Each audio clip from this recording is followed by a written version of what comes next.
M365 things that you think you know how you're doing them. They change too. Yeah. Sometimes they just tell you. It's Ah. what it is. Surprise. Yeah.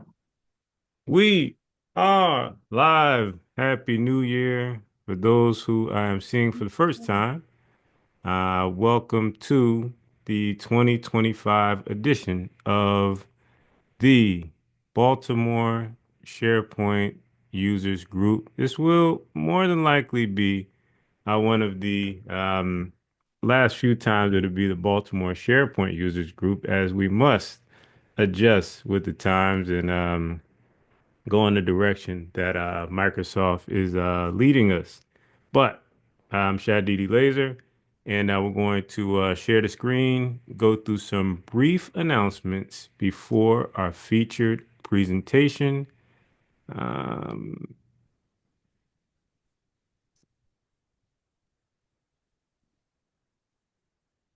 Thank you to those who are tuning in on LinkedIn. Those are tuning in on X.com, formerly known as Twitter. Where else are we? YouTube. Um, and the five Facebook streaming partners that have come on board for 2025. And so let's get into uh, the proceedings.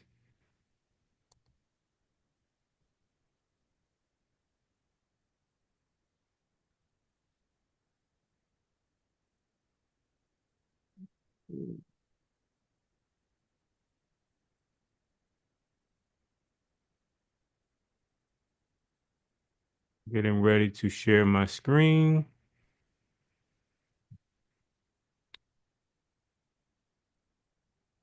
There we go.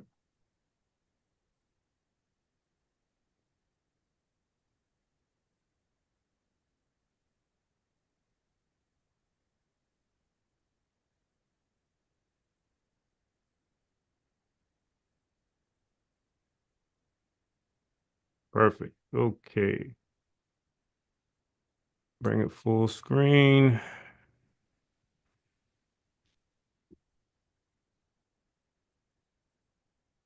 Okay, so as is customary for especially in-person events, whenever I notice that there's a new person in attendance, I always give the brief overview. It's a hosting trick that I picked up 100 years ago. And since we're streaming, chances are you may be hearing my voice or seeing me on video for the very first time. But it's not about me. It is about this user group. Um, I like to call it Maryland's longest running Microsoft focused community learning institution. Um, let's say related to M365 technology. CMAP has also been around for a very long time. Um, to date, went and checked the metrics. Over 6,000 Microsoft focused professionals. So they may be project managers, developers, let's say general end users, um, trained and through various partners certified as well. To date, 29 Microsoft practices have been launched or started within our membership community. So that may have been someone who was an engineer who was laid off and said, I need to take my career in my own hands. I'm going to start my own practice. I think one of the things I'm most proud of is the full circle moments when people may have started their practice, started to do well, bring on team members, and they have come back to become, let's say, gold or platinum members at the annual conference that we hold. That's always cool to see.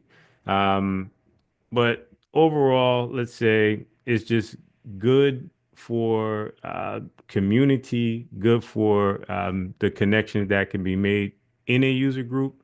Especially on my LinkedIn profile, one of the things I'm going to focus on this year is the idea of the benefits of remaining connected to a user group. Now, our featured speaker, Scott Brewster, have seen his trajectory and journey from being connected to user groups, but now being in a position of hosting user groups and hosting conferences, that connection is only amplified and led to some huge opportunities career-wise. So both he and I, maybe we could co-host some content on that because it is something that has benefited us. And sometimes when you take a step back and you look and see, well, wow, this being connected to people or being able to get questions answered, uh, you can't quantify that.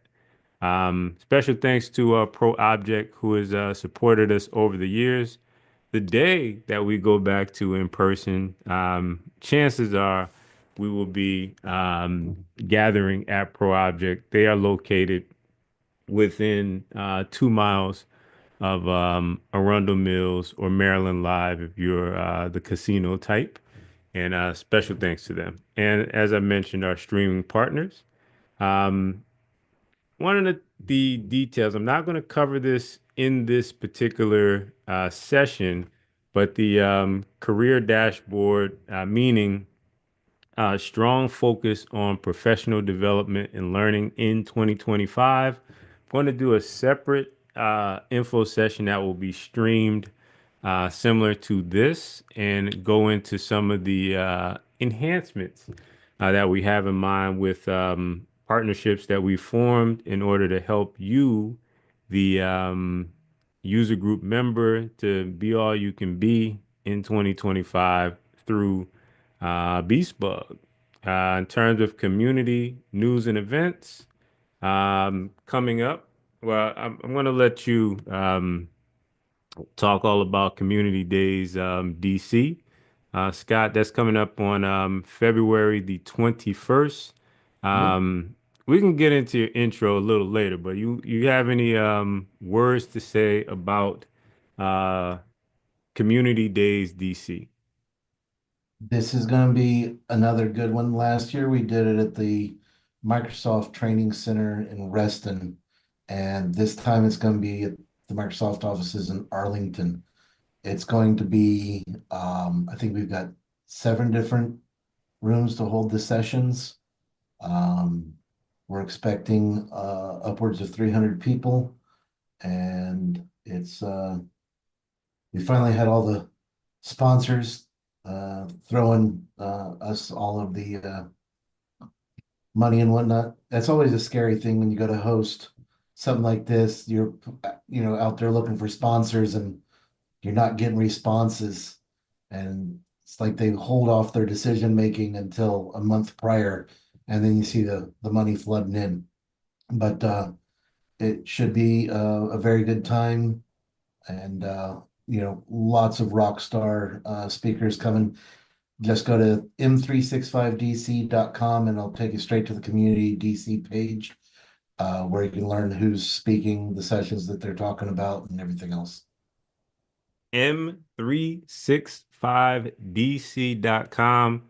I will also go around to the various social media platforms and make sure that that link is within the comments so that you can get yourself to the event. 300 plus rock stars all around. And one of the, each region has its own flavor of community days events in which you can guarantee with a DC focused event is an increased focus on, of course, government and agencies and security, and in some cases, discussions on clearances. So if you are looking to learn more, especially in those areas, um, Community Days DC is your upcoming event.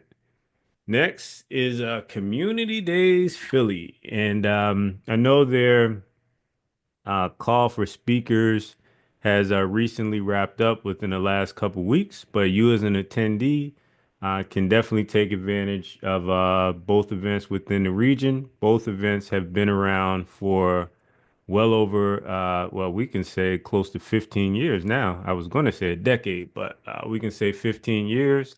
And the brain trust, the organizers have been around, worked together over several events and kind of ironed out the bugs and kinks.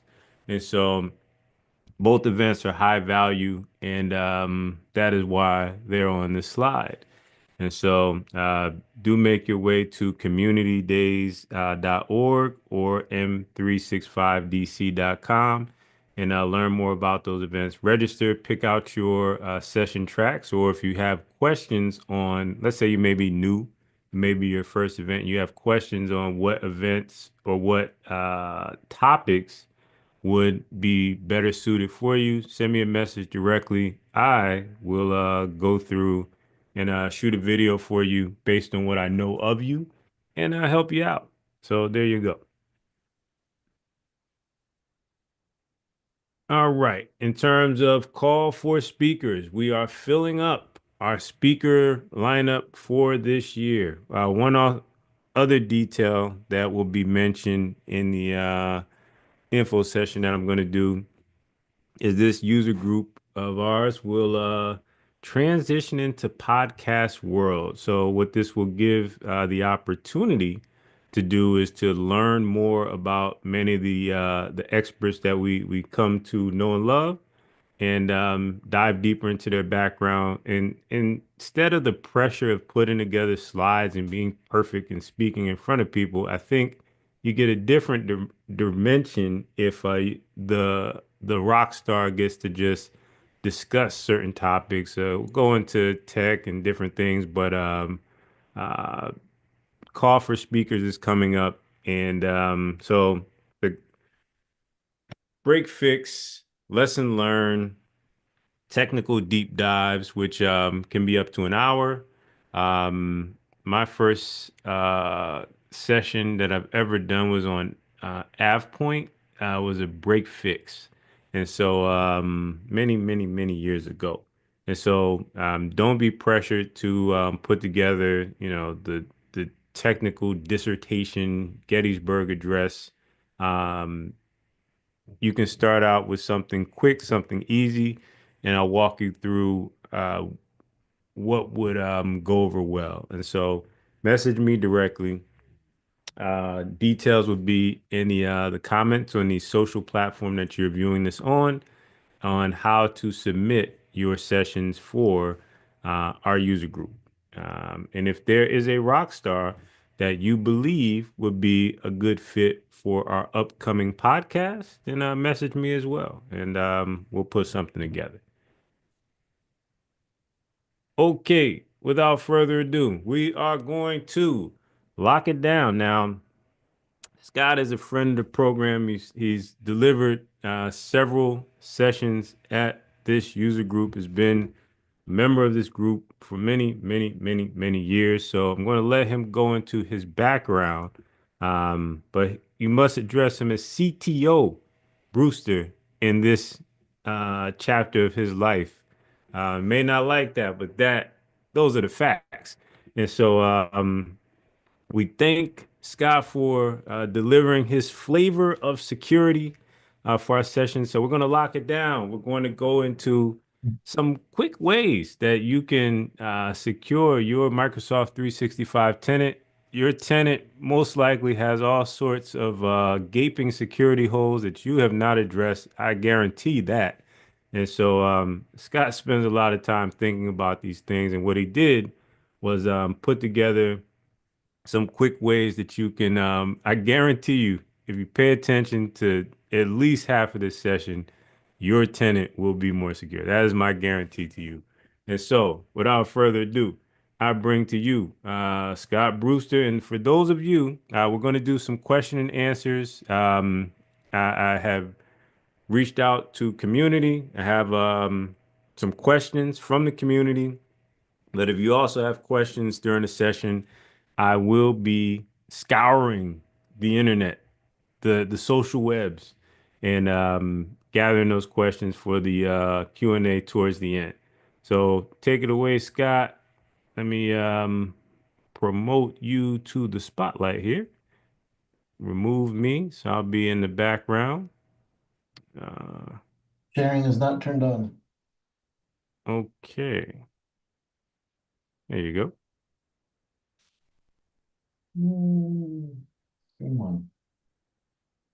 And share. Okie dokie. I'm going to move this over here. So, I'm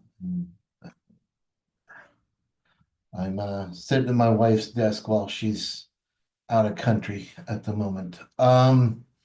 So I got my little checklist here of things I wanted to cover. First one, and I guess mainly because it confused the heck out of a lot of people.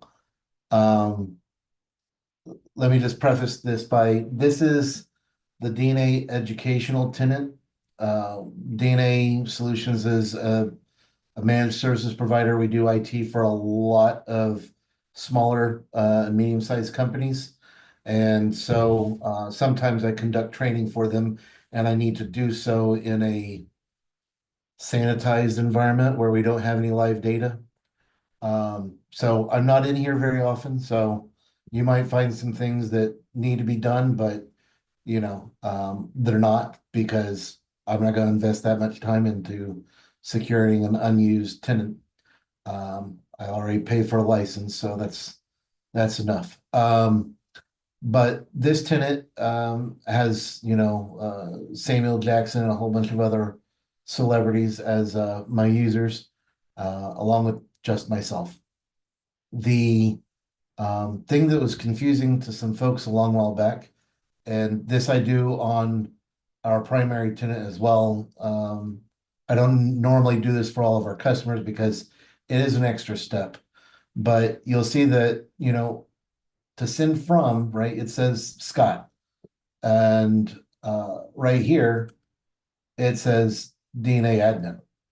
You notice I can't send from DNA admin. And that's not even my login. My login is, I'll get back to this in a second. My login at this point in time is Brew. So why is it like this? After you have created your account, you can come into identity, and then change your user principal name without changing your mail. So typically, if you go into your users here and I go to Angie and I look at, giving her an alias, right? Or that's not her alias. I can't give it an alias because it's not licensed. But typically you can give someone an alias and then change it. Or if I came in here and managed the username, I could um Angela, right?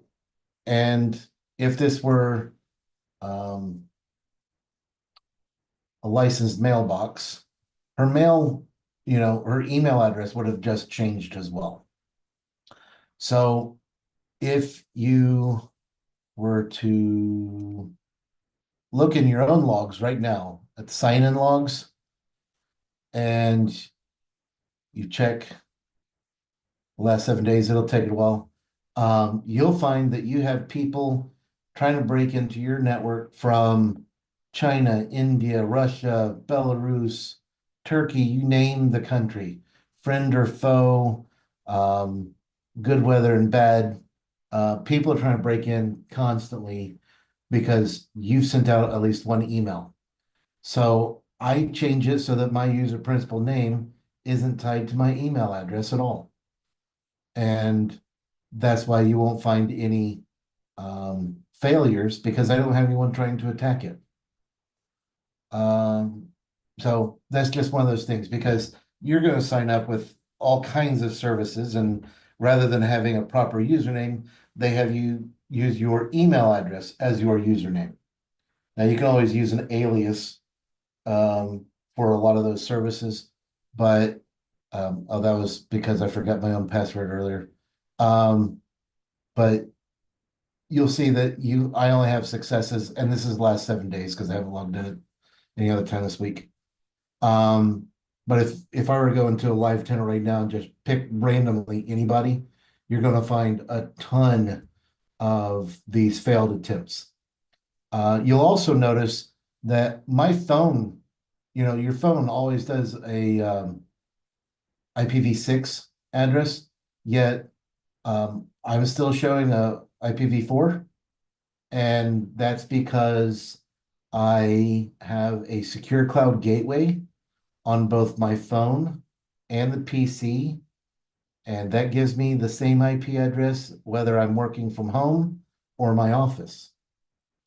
I haven't set it up inside of this tenant, but you can create a conditional access policy that says a person can only log into the 365 account from these IP addresses. And that's what I do for some of our clients. Um, but let me get back to right here. So the cool thing is I can make it so that, only these email addresses are the ones I'm going to email from or receive. And my user principal name right now is Brew. Because this is being recorded, I'm going to be changing it because I'm nutty like that. And you know, you can't log in with this one.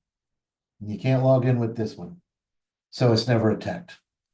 Keeps my logs nice and clean, and it's easier to identify any kind of suspicious behavior. Uh, so that's that off the thing.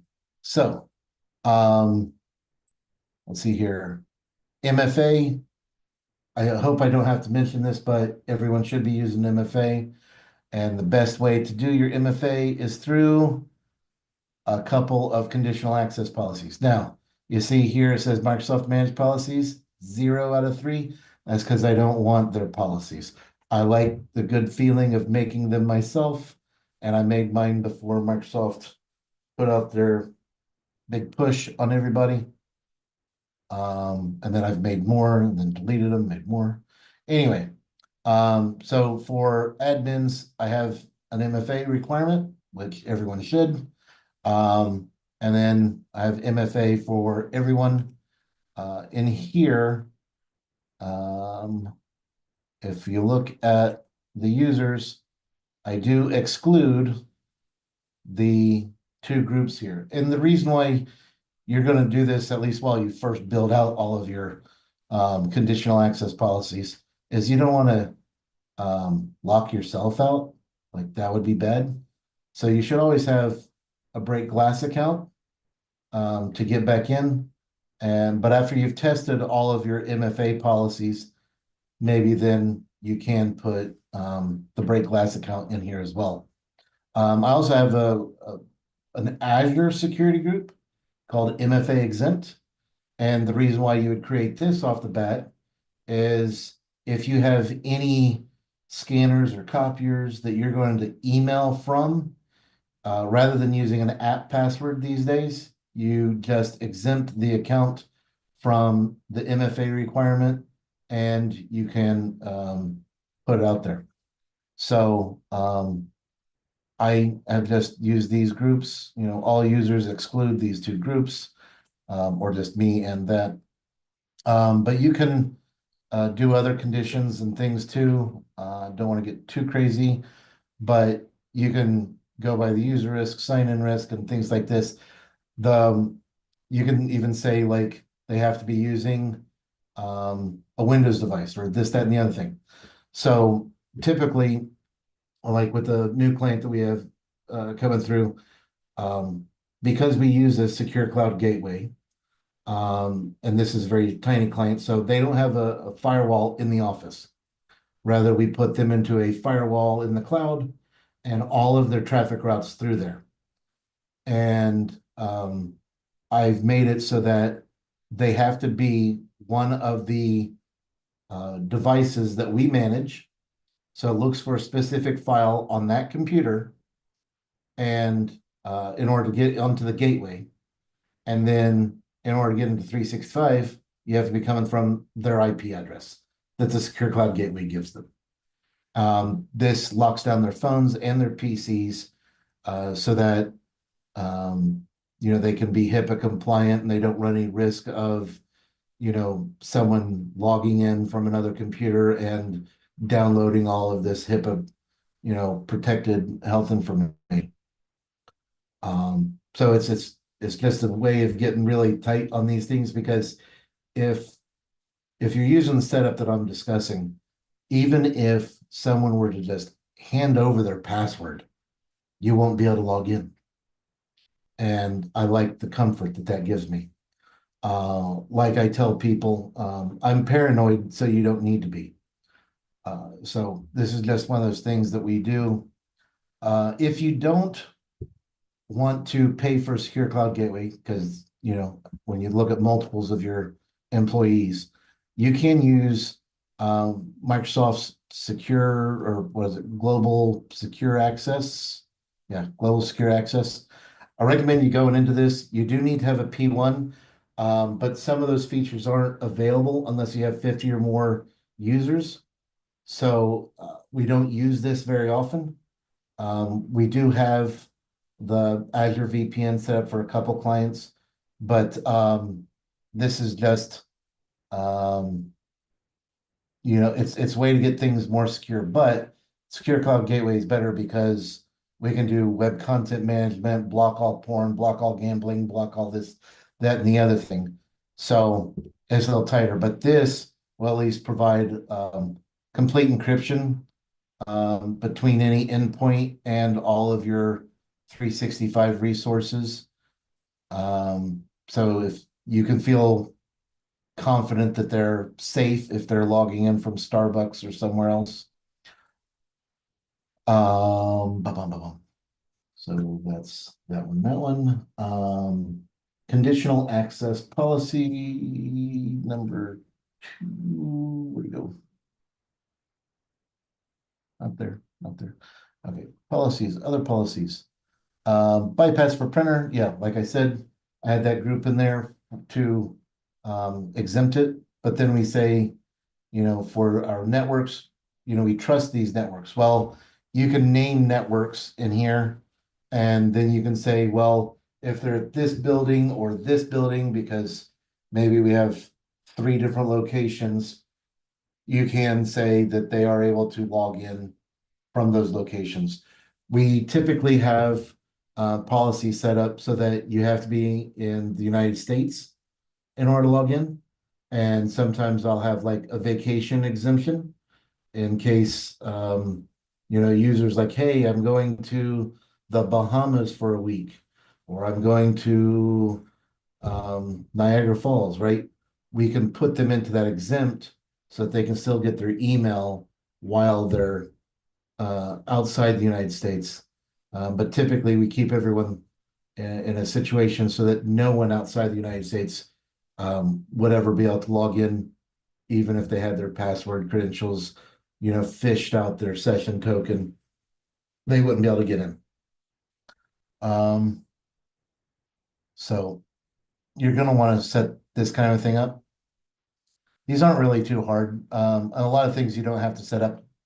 I would say kind of map some of this out on paper first because you don't want to have any conflicts, right? Because you might say that under this situation, block them, but under this situation, allow them. And now you have a conflict, and that can lead to some weird things. And it basically goes by precedence of policies.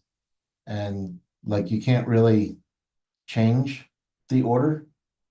So it gets a little weird. So let's do that. So you can actually check what if, right? And you can say what would happen. So you might want to check these things out before you ever, put your own global admin account into one of these policies, lay it all out here. If this person is coming from here on this device, blah, blah, blah, and it'll tell you whether or not they would get blocked or granted access. So I like that they added the what if. That's not been there for things. I don't know. I think I noticed it first like 4 or 5 months ago. So anyway, it's a really cool thing that you will want to use. So we can close that. Yes, global secure access for anyone where you can't. So if you want to give people more protection, maybe you don't want to set this up because you don't have more than 50 people. Um, you know, you can always have a firewall at the office and have everyone VPN in. At that point, you're going to have to ask yourself, do we want split tunneling or not? Because if you have people from all over the place, all routing their traffic to an office and then back out to the web and then back to that office to get back to the users, it can get really, really slow. So depending on how many people are hitting that VPN, maybe you do split tunneling. That was the recommendation for all teams stuff back at the beginning of COVID because most people didn't have a large enough pipe. They were saying, hey, allow split tunneling for Microsoft Teams and whatnot because of all the video traffic that was going through. It was going to be encrypted anyway, so don't have it run through your VPNs. For a lot of compliance stuff, though, if you're dealing with NIST and whatnot, they typically don't allow that split tunneling. So um, if you're worried about split tunneling, I would say get yourself a secure cloud gateway or buy the biggest pipe you can at the office. So there's that. And then, this one, very important, this one. So manage, you can create 365 groups. If you haven't done this yet, I wish it was just available out of the box when you start up a tenant. Microsoft seems to love the idea that you can just share things with everybody and that's the default instead of you need to allow access instead of disallow access. So everybody right now, even if you're not an admin, you can probably create your own 365 group. You can probably create your own team. You can create a plan that goes with a new team or new 365 group, and you end up with a lot of sprawl. Once you have your own group that you're an owner of, now you can do all kinds of things on that site, that SharePoint site that goes behind it, and it just gets crazy because every time you create a new team or a new group, you end up creating a new mailbox. And if you create a new mailbox, now I can send and receive mail here. And that's just not good. I would say that violates all kinds of security principles because people don't know that you're using that email address. They don't know to even check it.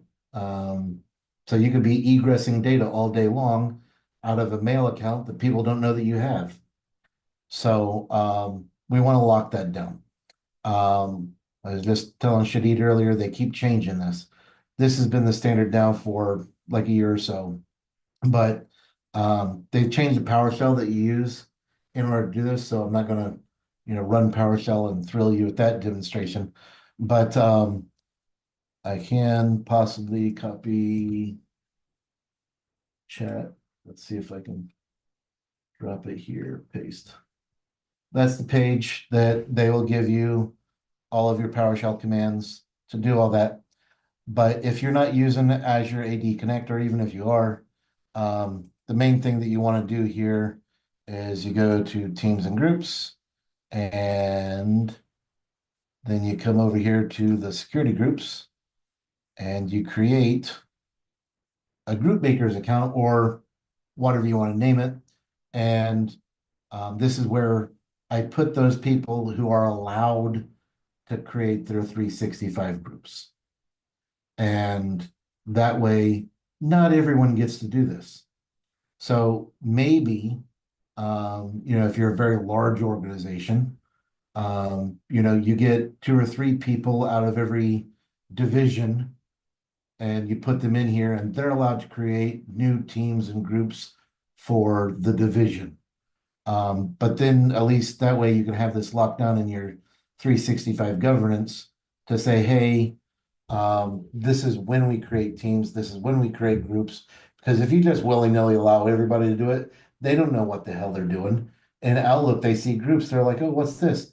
And you can't tell, I can't tell you the number of times I've gone into a new tenant and I see all these 365 groups called my tasks. And it's because someone tried to go to Planner and create their own plan for themselves, not realizing it's really for, a group of some kind. And now I have all these groups that are because people wanted to test out Planner. And so I find, my tasks, my plan, test, test two, things like that.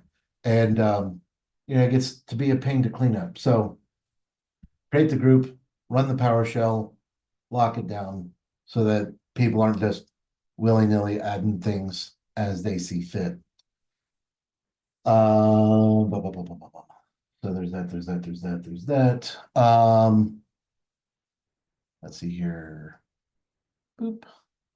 Next, Defender. If you've not done this yet, you need to just go into your policies and rules under Security Admin Center, go to your threat policies, and we're going to configure your mail.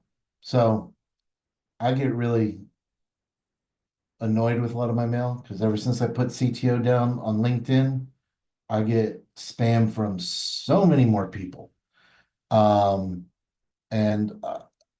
they did a web scraping and they sold my info and whatnot. So I have a lot of people trying to email me. So I have extra spam rules on my tenant, but we also have a third-party tool to help with some of that. But anti-phishing,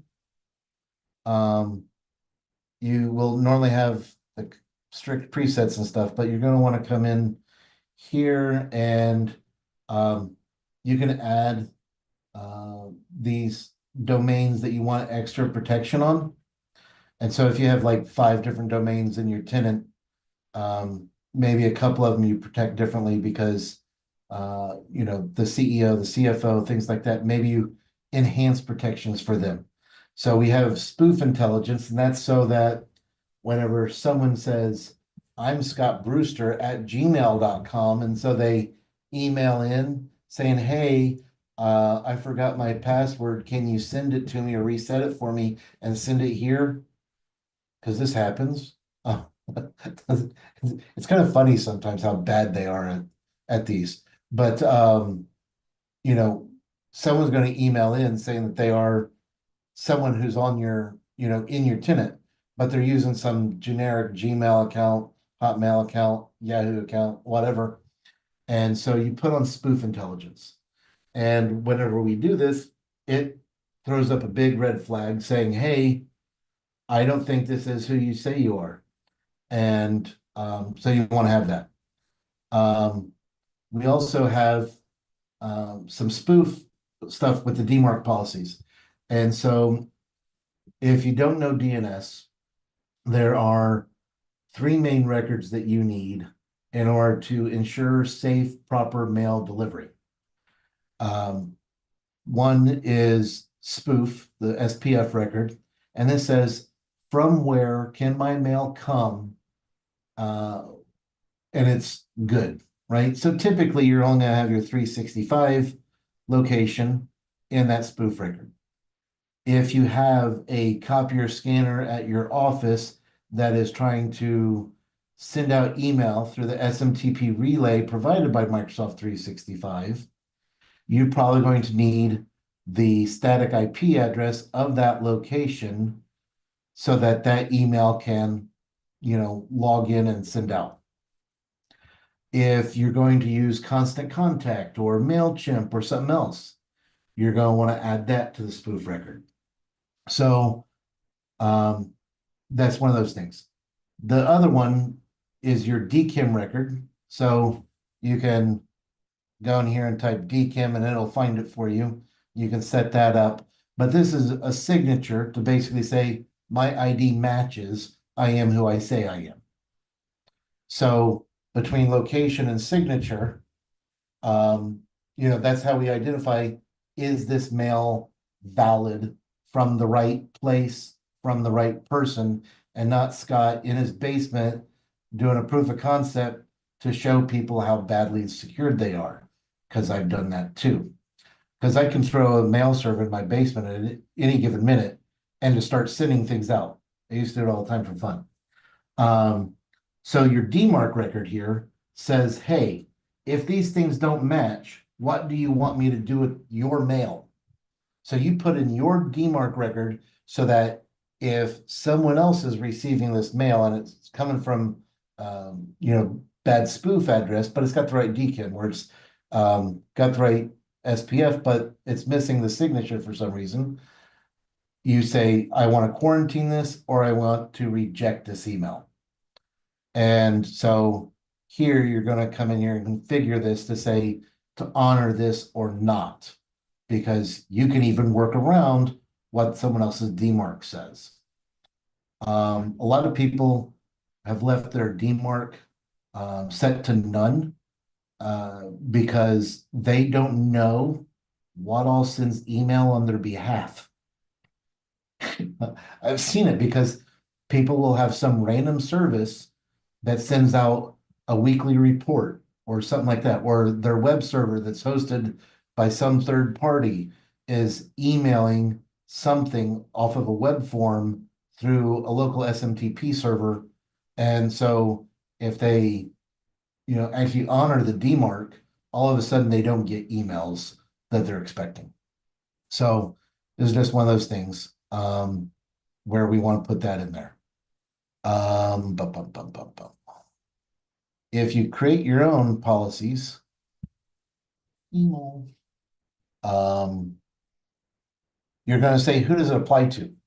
So you're going to have multiple domains in a tenant, and you're going to have different policies for them.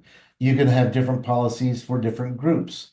So your leadership might have stricter policies than someone else, right? Personally, I like to have a lot more scrutiny on accounts that are emailing me from Gmail, Yahoo, Hotmail, etc., because they're so often used for, phishing attempts. So I'll lock that down for the majority of people, but if I have people who have to deal with those kinds of emails all the time, because say they're a recruiter, right? People are going to email them from personal accounts. So we might create a different set of policies for your recruiters or your salespeople or whatever. Other threat policies. When you go into the anti-spam, I like to make certain that I don't get mail from a lot of different countries. So my inbound policy, you're going to have a lot of different settings in here. I'll go through a couple of them. So bulk email threshold, the higher the number, the more it'll allow in, right? So if you get, on my service desk, right, I probably get a lot of newsletter type mail from my vendors that everyone else on the service desk is also getting. So I put up the bulk mail threshold a little higher because we're all getting the CISA alerts and things like that. And I don't want my CISA alerts going to junk. Biz and info, I've never seen legitimate email come from either of those top level domains. I normally block that. This is this tenant, so I don't really do much here. Numeric IP addresses. I can't think of a time whenever I've seen this as a good thing, where someone emails you a URL and it's actually got like 162.122. Whatever, and it being the reference for, the HTML that gets put into the email. That's typically a sign of, a malicious actor trying to make an email look valid with, stuff that it's not supposed to have. URL redirects. So I see this all the time, and this is a hack that happens a lot with a lot of these third-party email protection folks, where they will do a URL redirect to say it's going through safe links or something like that, which you can get through Microsoft too. But they can rewrite those things themselves to bypass your own security. So sometimes I'll mess with that. Empty messages. Sometimes malicious actors just email you a blank message to see if it goes through and not get an NDR. non-delivery report. So if they get the NDR, they know that, okay, we're not going to do that. If they don't get the NDR, now they know that they can attack that account. So, you got some of these things, sensitive words, like cursing and whatnot, you can actually block that. Um, I wouldn't recommend it. But the SPF record hard fail. So if the spoof record is wrong, just block it. We can do all that. Conditional sender ID settings, backscatter, some of these other things, you want to block. But the one that I love here is international stuff. And that's when you're going to come down here. And I put the common ones in here, right? Not to knock any of these countries, but this is where I see the bulk of the malicious phishing emails coming from, where it'll be certain countries and certain languages. There was a Slovak gang that had hacked an Italian company and was using that Italian company's legitimate emails in 365 to email some of my clients. And so I had to go in the other day and block Slovak as the language because that was the original language that they were using and it was able to detect that. Um, but maybe you don't block every country, but the original language settings on that person's computer, maybe you do want to block it. The only thing I hate about this is there are like 192 countries in the world, and I can't just say only allow USA. So I don't go through and block everything. I sometimes kind of wait until they seem to be a problem.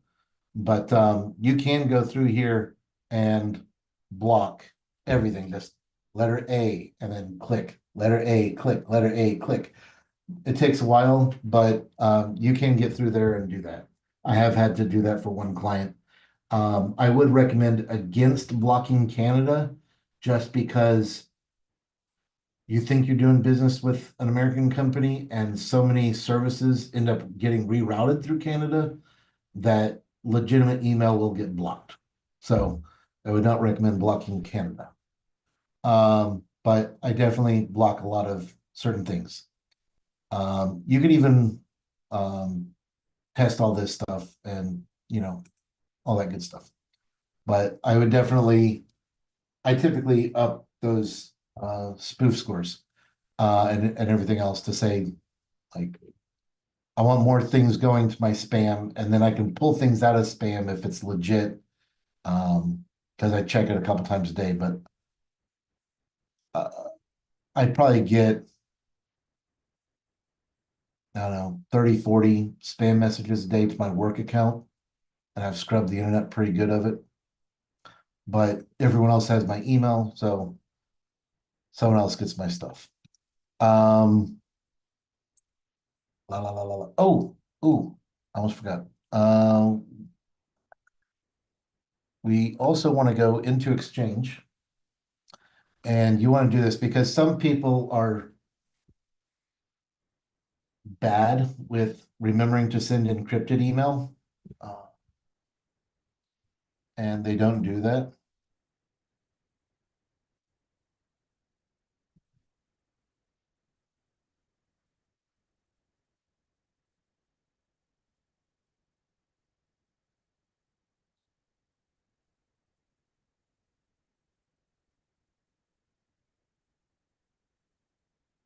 So under mail flow, we're going to create a rule, and I don't have any rules in here. Okay, so we want to send all kinds.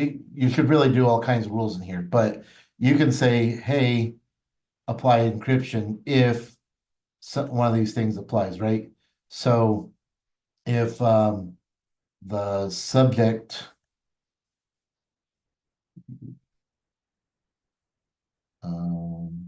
the body includes any of these words, and we can say secure and okay, right? So if it has this, we're just going to automatically encrypt. And it saves them the extra step of going into their um, ribbon inside of Outlook to encrypt it. So, security. So you want to do something like that, right? Apply the encryption. Boom, done. Right? And accept.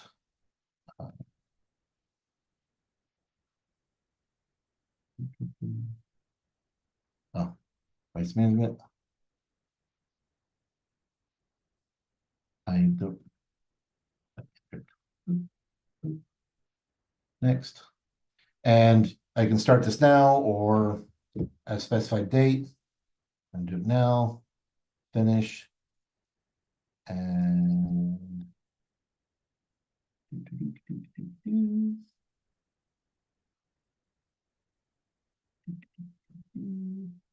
but you're gonna have this, if you set up all of your DLP rules and things like that, any content that you automatically have Microsoft scan and look for PHI, PII,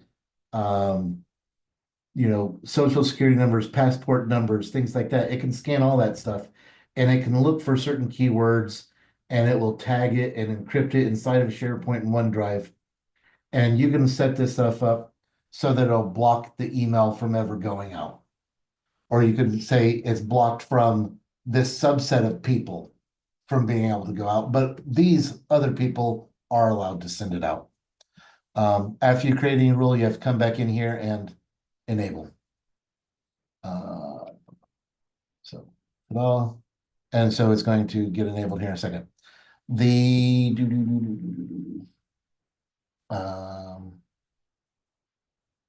you can apply the disclaimers here.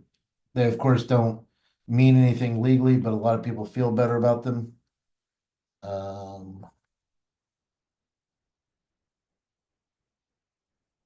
Where was it? Yeah, you can add your custom branding to encrypted email.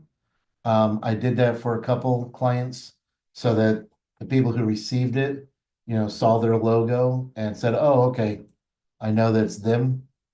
Because some phishing is done through encrypted mail because the scanning or the receiving organization can't necessarily scan the encrypted email to see if there's something malicious inside.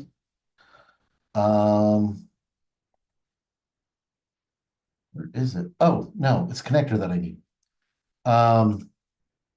You should from here to a partner organization or next TLS. Oh. So you're going to say when the emails are sent to these domains, and we can at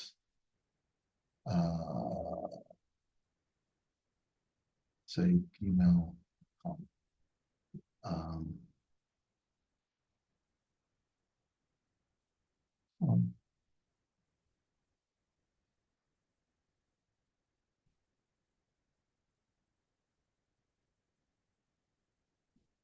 so we can say all.com, right?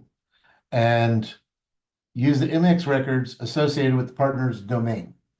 So what this is going to do is say, hey, I want you to look up the DNS records of the person you're sending the email to and make an encrypted tunnel so that the mail can go through. The reason why we have to do this sometimes is you have to understand email works just like a postcard. And everybody who gets that mail as is being delivered from this individual to that individual can read that email. All emails sit in the clear unless you encrypt it. Because a lot of people fail to encrypt, at least this way we can create a tunnel, and it's not going to identify whether or not the person on the receiving end really is the person you intended, but it will make certain that no one in between is able to read that message. So we can create the TLS tunnels, and so it's going to use the MX record of the person that you're sending it to, and connect it. Um, do, do, do, do, do, do. Yep. Next. Boom.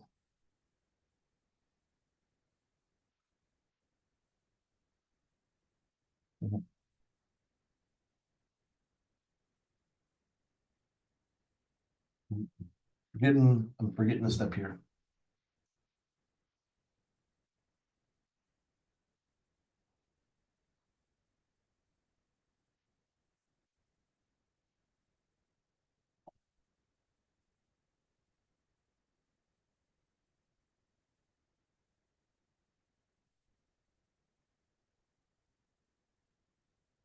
I'll validate. Just checking my MX record to see if I can create that secure tunnel. Because if it was an email server in my basement, it would fail.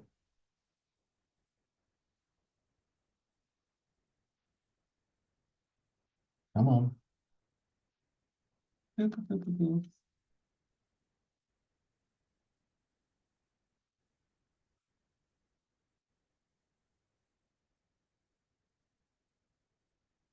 If you want more detailed instructions on setting this up, you can just Google TLS tunnel M365, and there are a couple articles out there on this.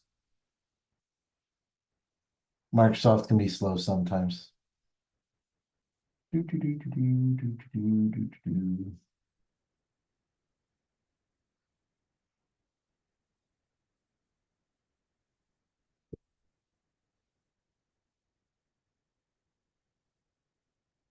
Yay, there we go.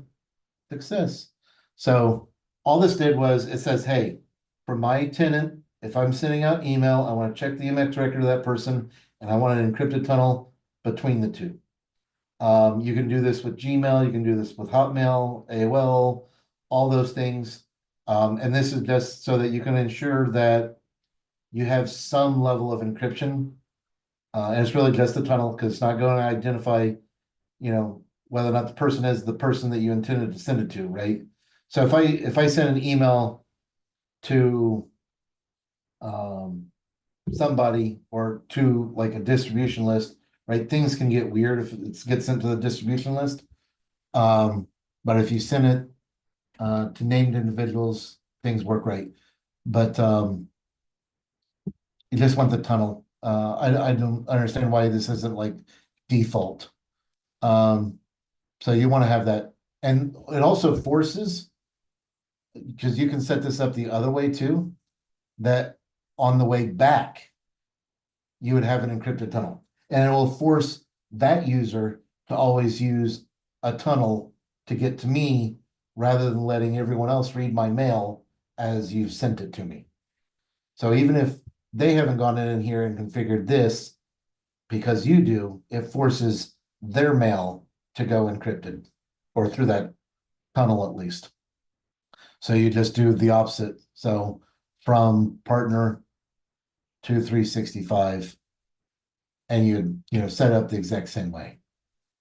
So you definitely want to do that. This is new, but this is for high volume email. You're going to find some knuckleheads in an organization try to send out to like 1,000 contacts because they're trying to do their own marketing.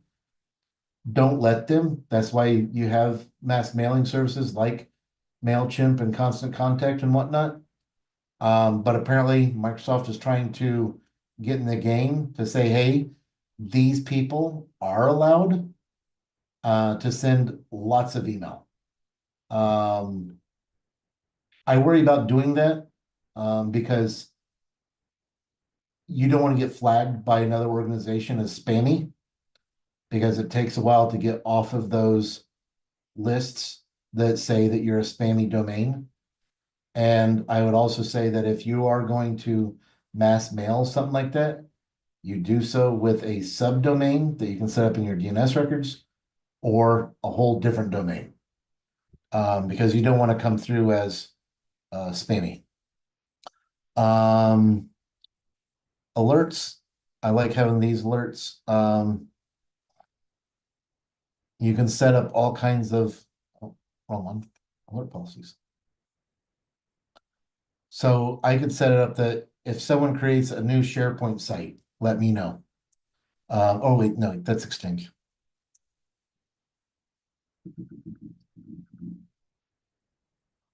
Where is it?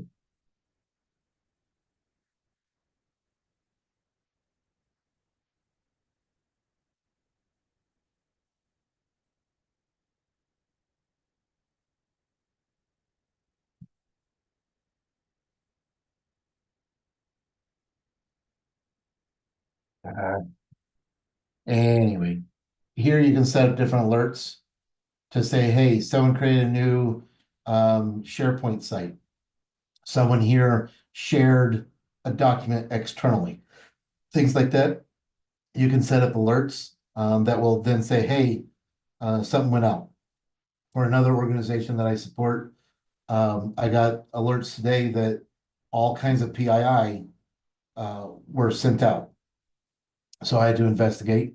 And it was because it's tax time, all their stuff went to the accountant with social security numbers and whatnot in order to get people their W-2s.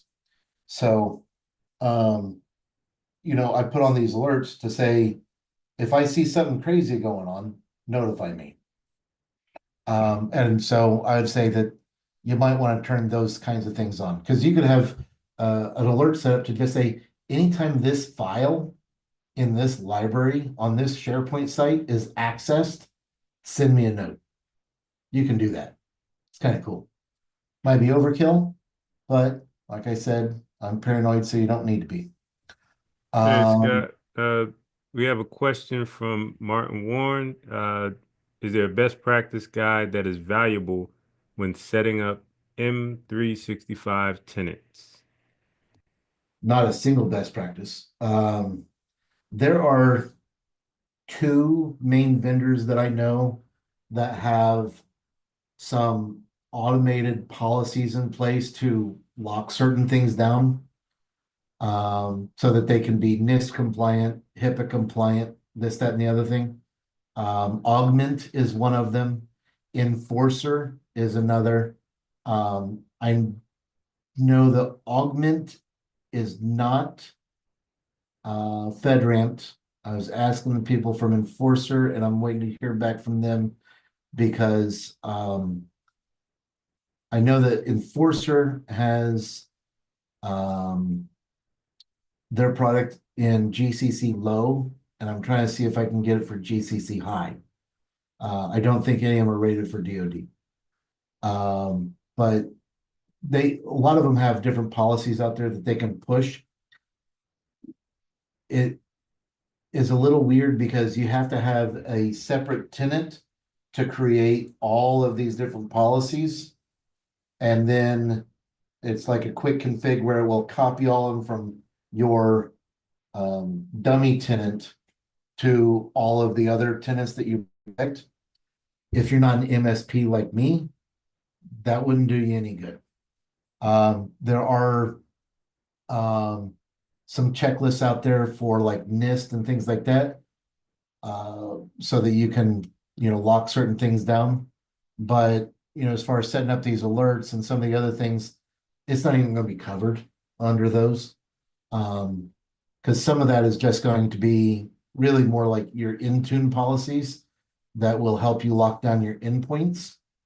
And maybe one day I'll go over that, about locking down endpoints with 365 policies because, you can set it up so that, uh, you know, we can talk about privileged access management, privileged, identity management, things like that, so that, at this time, this user has admin rights to update their printer driver, and then it goes away. Like you can set up all kinds of things like that through 365 policies. Um, so maybe I should get something together for that one day, should he, but um, if you look at the NIST guidelines and you read all 110 controls and whatnot, they're gonna have some of that laid out. But typically, I've not seen a quick way to do this. I've looked for PowerShell and whatnot to create.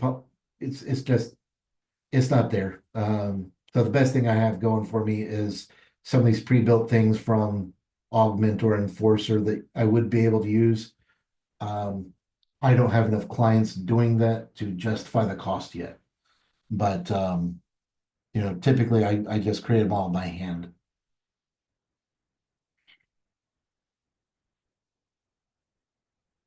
Any other questions?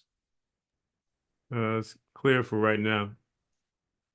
Well, if anyone wants to ask me something outside of this, feel free to email me at scott@m365dc.com. And we can talk about whatever. If you want to lock certain things down, um, that's probably the best way to get hold of me. You can always find me on LinkedIn too. I'm very responsible on LinkedIn. Um, but I think that really I've gone over my checklist here. Oh, P1 versus P2. Um, I would suggest that depending on the organization and your compliance requirements, that you either go with an E3 license and then you add EMS 3, the Enterprise Mobility and Security 3 license, because that would come with the Azure P2.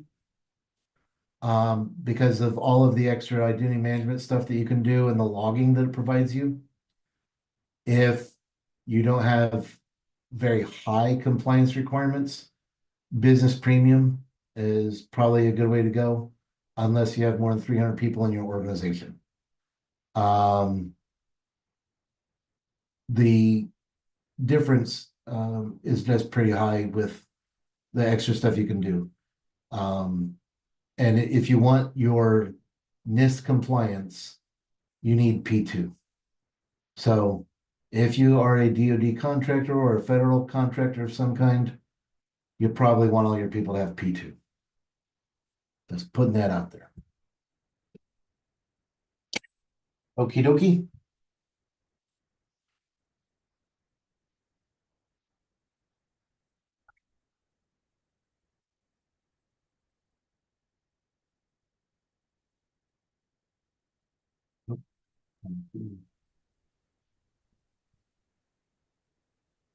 Anyone else? Let's see. Let me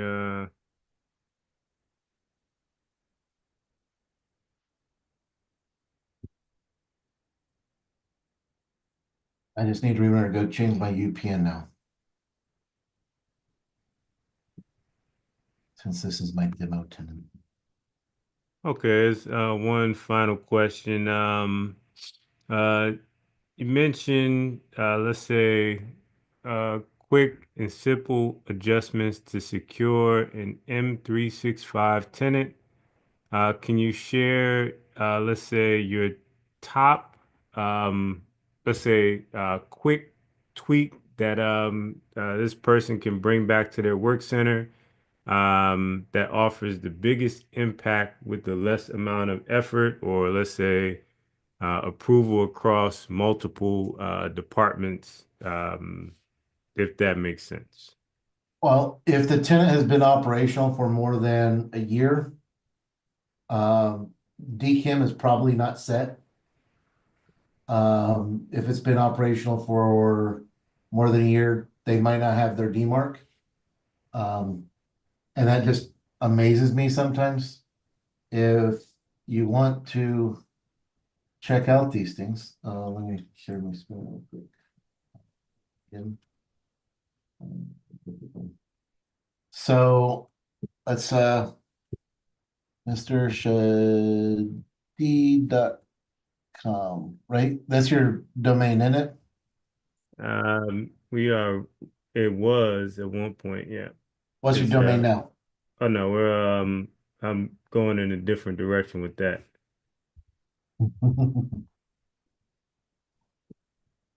See what your records say.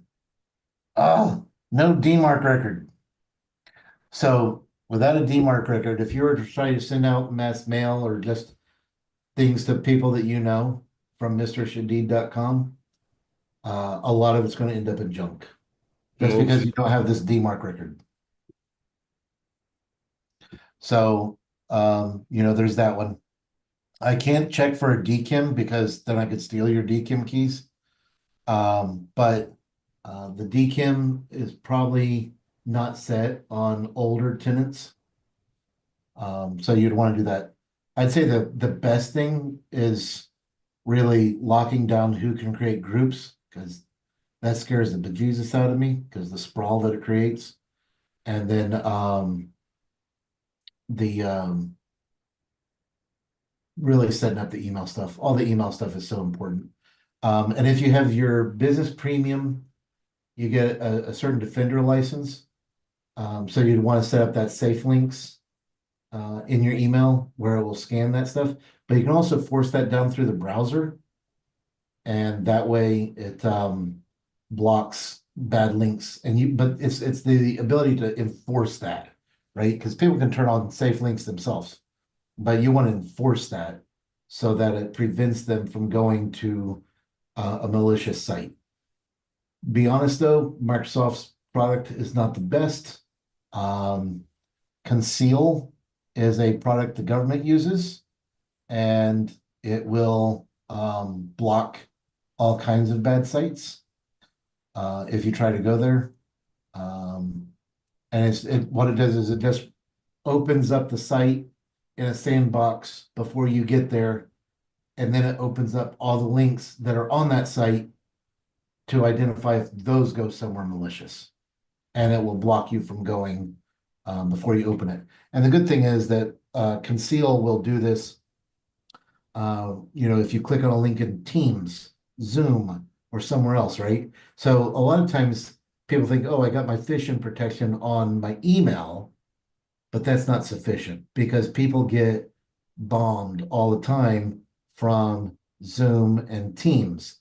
I got a friend, mutual friend Shani knows, and she got phished through LinkedIn. She thought she was getting a document through LinkedIn that was someone's OneDrive, and when she clicked on it, it phished her for her credentials, took her session token. The person then created all these rules in Outlook automatically through a script that they run and started to route specific emails to the RSS feed to hide the fact that they were there. And then they sent out all kinds of other email from her account to a whole bunch of other people. So having phishing protection on your email alone isn't sufficient. At a bare minimum, you want to use safe links. I don't use it because on my tenant, I have the Secure Cloud Gateway and Conceal that do all that stuff for me a little bit better.